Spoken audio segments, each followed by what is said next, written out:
Bismillahirrahmanirrahim. Assalamu alaikum. I am Sana Nasir, PhD Statistics Scholar from BZU Multan. Mathematics का ये lecture number 11 है और previous lecture में हमने एक टॉपिक स्टार्ट किया था जो कि था अलजबरा। और अलजबरा में हमने कुछ टर्मिनोलॉजीज़ को डिस्कस किया था और देखा था कि न्यूमेरिकल एक्सप्रेशन और अलजेब्रिक एक्सप्रेशन दोनों में फ़र्क क्या होता है, डिफरेंस हमने देखा था न्यूमेरिकल और अलजेब्रिक एक्सप्रेशन में। इन दोनों एक्सप्रेशन में हमने डिफरेंस देखा था, जैसे कि हमारे पास ये एक न्यूमेरिकल एक्सप्रेशन है, अगर इसी को हम थोड़ा सा मॉडिफाई कर दें तो ये हमारे पास एक अलजेब्रिक एक्सप्रेशन है। न्यूमेरिकल एक्सप्रेशन कांस्टेंट और ऑपरेशन पर बेस करता था, अलजेब्रिक एक्सप्रेशन कांस्टेंट, ऑपरेशन और एक अननोन क्वांटिटी या वेरिएबल पर बेस करता था। न्यूमेरिकल एक्सप्रेशन हो या अलजेब्रिक एक्सप्रेशन हो, इस सूरत में ये दोनों हमारे पास हैं ओपन सेंटेंसेस। ओपन सेंटेंस का मतलब ये है कि अगर इसको सॉल्व करना है या इसको सॉल्व करना है तो हमें इक्वालिटी, लेस देन या ग्रेटर देन जैसे साइंस को यूज़ करना पड़ेगा। जैसे कि हम इसको इक्वालिटी की तरफ लेके जाते हैं तो हम इसको कह सकते हैं कि 2 इज़ इक्वल टू -3, या फिर इसको अगर हमें सॉल्व करना है तो हम कह सकते हैं कि 3x is equal to -2, x is equal to -2/3। तो इसका सॉल्यूशन पॉसिबल तब है जब हम इक्वालिटी या फिर ये इनइक्वालिटीज़ को यूज़ करते हैं। जब हम किसी अलजेब्रिक एक्सप्रेशन में इक्वालिटी का यूज़ करते हैं तो ये अलजेब्रिक एक्सप्रेशन बन जाता है एक इक्वेशन।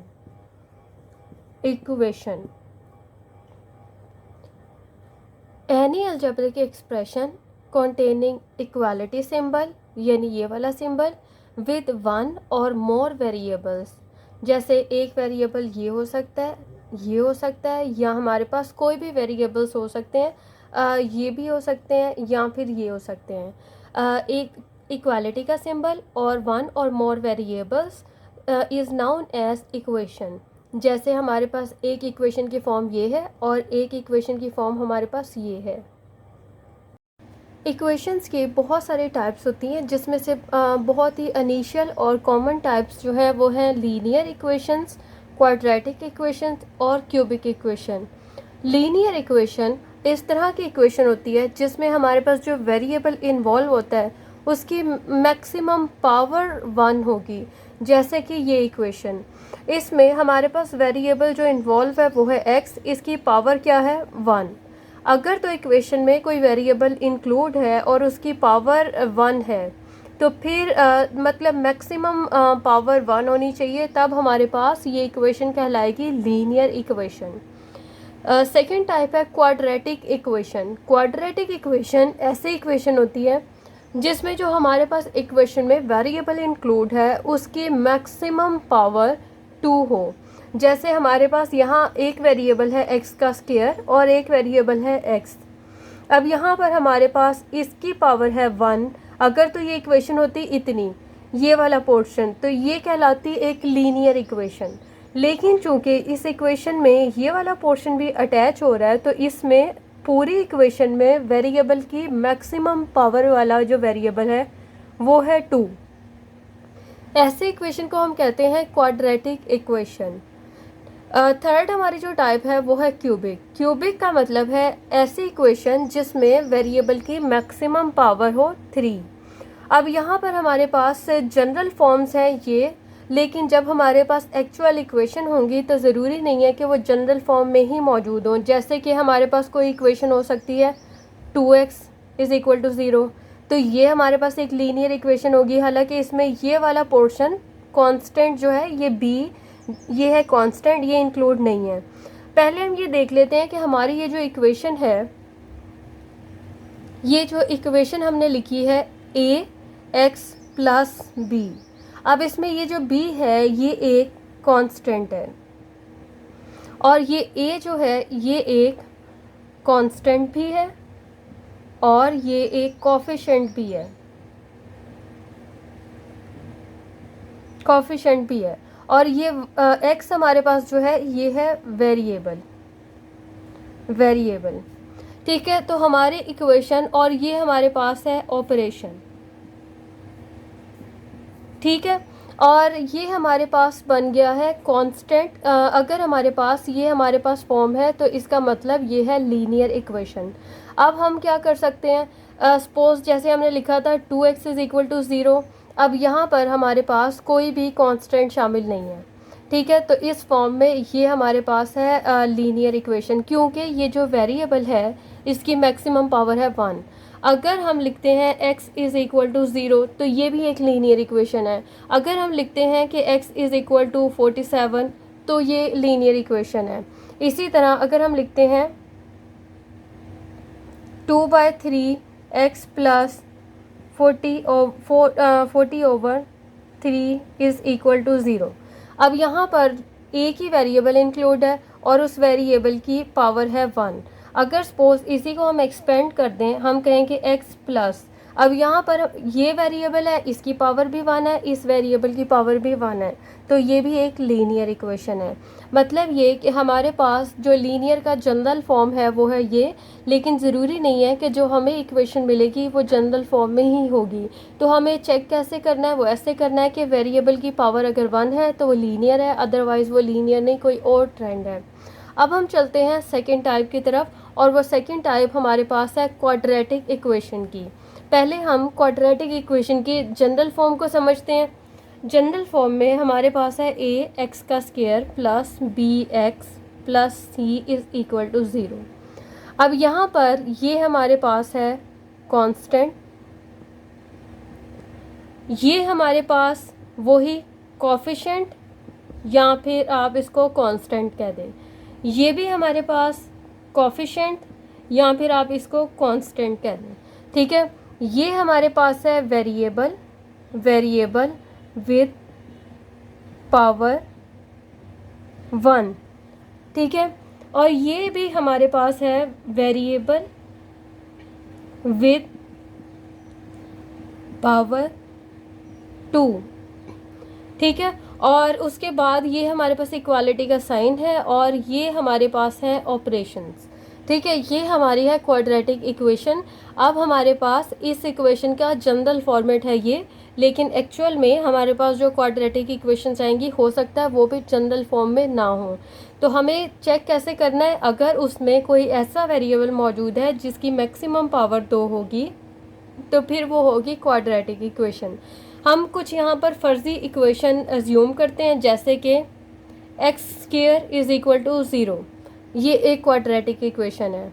इसी तरह अगर हम कहें कि 2x square plus 1 is equal to 7, ये भी एक क्वाड्रेटिक इक्वेशन है। इसी तरह अगर हम कहें 3/2 x का स्क्वायर इज़ इक्वल टू 13, ये भी क्वाड्रेटिक इक्वेशन है। तो हमारे पास यहाँ पर एक फॉर्म ये हो सकती है कि 2x का square plus 3x is equal to 1। तो इस तरह का कोई भी स्ट्रक्चर जिसमें एक्स स्क्वायर इन्वॉल्व है, एक्स स्क्वायर, तो वो तमाम फॉर्मेट्स कहलाएंगे क्वाड्रेटिक इक्वेशंस। अब सेम वे में हम जनरल फॉर्म की तरफ आते हैं क्यूबिक इक्वेशन के। तो a x cube plus b x का square plus c x plus d is equal to 0। अब ये हमारे पास है एक कांस्टेंट, ये हमारे पास कांस्टेंट और कोफिशिएंट दोनों, ये भी कांस्टेंट और कोफिशिएंट, ये भी कांस्टेंट और कोफिशिएंट। ठीक है, और उसके बाद ये हमारा है वेरिएबल, उसकी पावर है 1। ठीक है, और ये हमारे पास है वेरिएबल पावर 2, वेरिएबल पावर 3। ठीक है, अब ये हमारे पास है जनरल स्ट्रक्चर, और ये हमारे पास इसमें इन्वॉल्व है ऑपरेशन। अब ये ऑपरेशन ज़रूरी नहीं है ये प्लस के ही हों, ये माइनस भी हो सकते हैं, कोई प्लस का और कोई माइनस का, कोई भी हो सकते हैं दोनों में से। तो ये हमारे पास जनरल फॉर्मेट है क्वाड्रेटिक का। और इसी तरह कुछ एग्जांपल्स हम देखते हैं क्वाड्रेटिक इक्वेशन की, जैसे कि हमारे पास आ जाता है cube is equal to zero, cube is equal to zero, या फिर 2 cube plus x is equal to 1, या फिर 3 क्यूब प्लस एक्स का स्क्वायर इज़ इक्वल टू 3। तो इस तरह का कोई भी फॉर्मेट होगा तो वो कहलाएगा क्यूबिक इक्वेशन। अब हम आते हैं लीनियर इक्वेशन की फर्दर कुछ टाइप्स की तरफ। लीनियर इक्वेशन में एक वक्त में एक वेरिएबल भी शामिल हो सकता है, दो भी हो सकते हैं और तीन भी हो सकते हैं। वन वेरिएबल का केस कैसा होगा, जैसे कि हम कहते हैं कि 2x इज़ इक्वल टू 1, ये वन वेरिएबल को शो करता है। इसी तरह टू वेरिएबल का केस क्या होगा, सपोज हम कहते हैं y इज़ इक्वल टू 1। अब ये और ये दो डिफरेंट टर्म्स हैं, दोनों को ऐड नहीं किया जा सकता क्योंकि ये वेरिएबल अलग है और ये वेरिएबल अलग है। तो इस सूरत में ये है तो लीनियर इक्वेशन, लेकिन ये लीनियर इक्वेशन बेस करती है टू वेरिएबल्स पर। अच्छा, इसी इक्वेशन को अगर हम एक्सटेंड कर दें और यहाँ पर 4 - 4z इज़ इक्वल टू 1। अब यहाँ पर ये एक सेपरेट वेरिएबल है, ये सेपरेट और ये सेपरेट, इन तीनों पर कोई भी सॉल्यूशन इनका पॉसिबल नहीं है इस सूरत में। तो इसलिए यहाँ पर तीन वेरिएबल इंक्लूड हैं और ये तीन वेरिएबल पर बेस करती है लीनियर इक्वेशन। तो हमारे पास लीनियर इक्वेशन इनमें से कोई भी स्ट्रक्चर हो सकता है। अब सबसे पहले हम डीलिंग करेंगे linear equation with one variable. कुछ केसेस यहाँ पर हमने अज्यूम कर लिए जिसमें ये तमाम के तमाम केसेस लीनियर इक्वेशन को रिप्रेजेंट करते हैं और ये तमाम जो है हमारे पास वन वेरिएबल के केसेस हैं। इसमें केस वन जो है वो है ये, ठीक है। अब हम देखेंगे ये कि हम linear equation with one variable को किस तरह सॉल्व कर सकते हैं। बेसिकली हमें यहाँ पर वेरिएबल की वैल्यू चाहिए और वेरिएबल हमारे पास है x। तो सबसे पहला केस हमारे पास है यहाँ पर 4x इज़ इक्वल टू 3। तो इसको सॉल्व करना है, इसका मतलब हमें इस साइड पर x सेपरेट चाहिए। तो 4x इज़ इक्वल टू 3। अब यहाँ पर 4 एक्स्ट्रा है तो हम इसको 4 को डिवाइड करेंगे, ठीक है, बोथ साइड पर। तो ये कटिंग हो जाएगी और पीछे x इज़ इक्वल टू 3/4। तो ये हमारे पास एक इक्वेशन का सॉल्यूशन आ गया। अब हम आते हैं अपने सेकंड केस की तरफ। सेकंड केस में भी हमें x का सॉल्यूशन चाहिए। तो यहाँ पर ये 2 एक्स्ट्रा है, तो हम क्या करेंगे, इस 2 को उठा के दूसरी तरफ ले जाएंगे, या फिर ये 2 इस साइड पर ऐड हो रहा है तो दोनों साइड से 2 को माइनस कर देंगे। तो इस 2 - 2 plus x is equal to 7 - 2, ये कटिंग होगी। x is equal to, sorry ये आना था 2, तो इसमें से 2 माइनस करेंगे तो 5 आ जाएगा, x is equal to 5। Second भी हमारे पास केस हो गया सॉल्व। अब हम आते हैं अपने थर्ड केस की तरफ और थर्ड केस हमारा है रैशनल नंबर की फॉर्म में। तो सबसे पहले ये 5 हमारे पास एक्स्ट्रा है, इसको उठाएंगे और इस साइड पर ले जाएंगे तो ये आ जाएगा 2/3, x इज़ इक्वल टू -5। अब यहाँ पर हमारे पास जो एक्स्ट्रा चीज़ है वो है 2/3। तो हम क्या करेंगे, बोथ साइड को इसके उल्टे केस से 2/3 को कैंसिल करना है तो हमें 3/2 से दोनों साइड्स को मल्टीप्लाई करना पड़ेगा। तो सबसे पहले हम यहाँ पर लिखते हैं कि 3/2 multiply by 2/3x is equal to -5 और इसको हम मल्टीप्लाई कर देते हैं 3/2 से। ये वाला केस हो गया कैंसिल, इधर बच गया x और इसको इससे मल्टीप्लाई करेंगे तो -15 और ये 2 ऐसे ही। तो ये हमारे पास इसका भी सॉल्यूशन हो गया। अब हम आते हैं अपनी इस इक्वेशन की तरफ। इस इक्वेशन को सॉल्व करने के लिए हमारे पास ये भी वेरिएबल वाली टर्म है और ये भी वेरिएबल वाली टर्म है। अब हम देखेंगे कि जब ये वेरिएबल वाली टर्म्स हैं और दोनों वेरिएबल भी सेम है और दोनों की पावर भी सेम है, तो इस सूरत में इन दोनों को हम एक जगह पर लेके आएंगे, कंबाइन करेंगे। तो इसको कंबाइन करने के लिए 5x हम इधर ही रहने देंगे, 3x को उठा के जब हम इस साइड पर लाएंगे तो इसका साइन हो जाएगा नेगेटिव, या साइन उसका जो भी होगा वो रिप्लेस हो जाएगा। अब ये हमारे पास 1 जो है ये +1 ये एक्स्ट्रा है, इसको उठा के इस साइड पर ले जाएंगे तो इसका साइन यहाँ पर पॉजिटिव था, यहाँ इन साइन चेंज हो गया और ये -3 वैसे ही, ठीक है।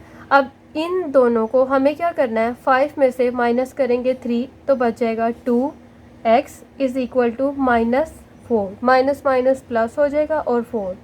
अब यहाँ पर 2 एक्स्ट्रा है तो यहाँ पर हम इसको डिवाइड करेंगे 2 से, इसको भी डिवाइड करेंगे 2 से, तो सल्यूशन क्या बचेगा, ये बच जाएगा हमारे पास x इज़ इक्वल टू -2। ये हमारे पास वन वेरिएबल के कुछ केसेस थे जिसमें हमारे पास सेम वेरिएबल एक से ज़्यादा टाइम रिपीट भी हो रहा था, एडिशन की फॉर्म में भी था, मल्टीप्लिकेशन की फॉर्म में भी था और रैशनल नंबर की फॉर्म में भी था। इन तमाम केसेस को हमने सॉल्व कर लिया। अब हम आते हैं जब हमारे पास 2 वेरिएबल वाले केसेस होंगे और उसके बाद फिर हम आएंगे 3 वेरिएबल वाले केसेस की तरफ। नेक्स्ट केस हमारे पास है लीनियर इक्वेशन विथ 2 वेरिएबल। जब हमारे पास लीनियर इक्वेशन के अंदर 2 वेरिएबल मौजूद होंगे जैसे x और y, तो इस सूरत में अगर सिंगल इक्वेशन मौजूद है तो उसका कोई सॉल्यूशन पॉसिबल नहीं होगा। इसलिए ज़रूरी ये है कि इस तरह की इक्वेशन जब एक वक्त में 2 या 2 से ज़्यादा इक्वेशंस होंगी तभी उनका सल्यूशन पॉसिबल होगा। जैसे हमारे पास यहाँ पर ये 2 इक्वेशंस मौजूद हैं और हमें यहाँ से x का और y का आंसर चाहिए, तो इसका एक तरीका तो ये होता है कि हम उसको साइमल्टेनियसली सॉल्व कर लें। दूसरा तरीका ये होता है कि हम यहाँ से x या y में से किसी एक की वैल्यू निकालें इस इक्वेशन में से और उसको पुट कर दें इसमें और फिर सॉल्यूशन को प्रोसीड करें। तो साइमल्टेनियसली सॉल्व करना कदरे ज़्यादा इजी है। तो सबसे पहले साइमल्टेनियसली सॉल्व करने का जो तरीका होता है उसमें हम ये करते हैं कि x, सपोज़ हमें दोनों x को एक जैसा बनाना है। जैसे ये हमारे पास है 2x और ये है 5x, तो हम दोनों को एक जैसा कैसे बना सकते हैं, इसको 5 से मल्टीप्लाई करेंगे 10 बन जाएगा, इसको 2 से करेंगे ये भी 10 बन जाएगा, सेम हो जाएंगे। या फिर हमें y को एक जैसा बनाना है, ये है 3 और ये है 2, इसको हम 3 से मल्टीप्लाई करेंगे और इसको हम 2 से करेंगे तो दोनों 6y हो जाएंगे। तो एक इक्वेशन में से दूसरी को माइनस करेंगे तो y हो जाएगा कैंसिल आउट और x हमारे पास ऑटोमेटिकली आ जाएगा। तो हम क्या करते हैं, इस इक्वेशन को ये नाम देते हैं, ये इक्वेशन 1 है और ये है इक्वेशन 2। दोनों इक्वेशन में हमें y को सेम करना है तो इसलिए इक्वेशन 1 को हम 2 से मल्टीप्लाई करेंगे, तो हम कहेंगे कि 1 को मल्टीप्लाई करेंगे 2 से। इसके लिए जब इसको 2 से मल्टीप्लाई करेंगे तो 4x plus 6y is equal to 2। अब इक्वेशन 2 को हम मल्टीप्लाई करेंगे 3 के साथ, इसको 3 से करेंगे तो 15x plus 6y is equal to -54। ठीक है, अब ये दोनों इक्वेशन बन गई हैं। ये बड़ी इक्वेशन है, इसको ऊपर रखेंगे और ये छोटी है, इसको नीचे रखेंगे। हम कहते हैं ये है इक्वेशन 3 और ये है 4। ठीक है, तो हमने 4 में से माइनस करना है इक्वेशन 3 को, तो इसके लिए 15x plus 6y is equal to -54 और इसमें से हमने 4x plus 6y is equal to 2 इस इक्वेशन को माइनस कर देना है। जब माइनस करेंगे तो सारे साइन रिप्लेस हो जाएंगे। अब 15 में से ये जाएगा तो हमारे पास आ जाएगा 11x और ये कैंसिल हो जाएगा और यहाँ पर हमारे पास बचेगा -56। अब यहाँ से x का हमारे पास सोल्यूशन आ जाएगा -56 डिवाइडेड बाय 11। ठीक है, ये आ गया x। अब हम क्या करेंगे, इस x की वैल्यू को इन दोनों में से किसी एक इक्वेशन में पुट करेंगे और y निकल आएगा। सपोज़ हम पुट करते हैं, put x is equal to -56/11 in equation 1। ठीक है, तो 2 -56/11 plus 3y is equal to 1। अब इसको इसके साथ मल्टीप्लाई करेंगे तो ये हमारे पास आ जाएगा -112 डिवाइडेड बाय 11 प्लस 3y इज़ इक्वल टू 1। यहाँ से हमें आंसर चाहिए y का, तो y का आंसर निकालने के लिए 3y इधर रहने देंगे और इस टर्म को उठा के हम ले जाएंगे इस साइड पर। 1 में से ये माइनस में है इधर, तो यहाँ आकर हो जाएगी प्लस में, तो 112/11। अब इन दोनों का ले लेंगे एलसीएम एलसीएम कैसे लेंगे, यहाँ पर 1 है और यहाँ पर 11 है, तो ये आ जाएगा 11 और ये हो जाएगा 11 + 1 1 2। ठीक है, इसमें इसको ऐड करेंगे तो हमारे पास 1 1 2, इसमें ऐड करेंगे 11, तो ये आ जाएगा 123 डिवाइडेड बाय 11। ठीक हो गया। अब 3y = 123 डिवाइडेड बाय 11। अब हमें क्या करना है, ये 3 एक्स्ट्रा है तो यहाँ से भी 3 डिवाइड करना है और इस साइड से भी 3 डिवाइड करना है, तो ये कैंसिल हो जाएगा। अब हमारे पास बच गया 123 डिवाइडेड बाय 33। तो y हमारे पास है 123 डिवाइडेड बाय 33 और x हमारे पास है -56/11। तो ये हमारे पास है सॉल्यूशन। सिमिलर वे में अगर हमारी डीलिंग होगी 3 वेरिएबल्स के साथ तो हमारे पास 3 इक्वेशंस होंगी और उन इक्वेशन को हम ऐसे ही साइमल्टेनियसली सॉल्व कर लेंगे। आज की डिस्कशन हम यहीं पर क्लोज़ करते हैं और इंशाल्लाह अगले लेक्चर में हम सेकंड इक्वेशन की टाइप यानी क्वाड्रेटिक इक्वेशन को डिस्कस करेंगे। आज के लिए अल्लाह हाफिज़।